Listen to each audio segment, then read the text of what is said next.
நீலகிரி மாவட்டம் கோத்தகிரி காவலர் குடியிருப்பு பகுதியில் நள்ளிரவில் கரடி சர்வசாதாரணமாக உலா வந்த காட்சி அங்குள்ள சிசிடிவி கேமராவில் பதிவாகியுள்ளது.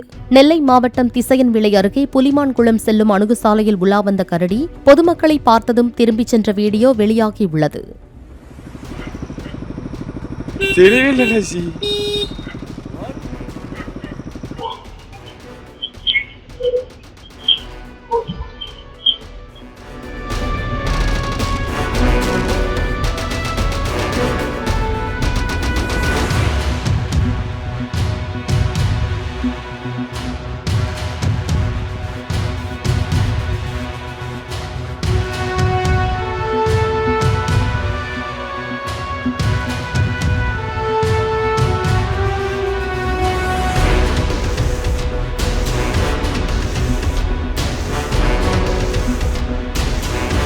பிளே ஸ்டோர் மற்றும் ஆப் ஸ்டோரில் இருந்து பாலிமர் செயலியை QR கோடு மூலம் பதிவிறக்கம் செய்யுங்கள்.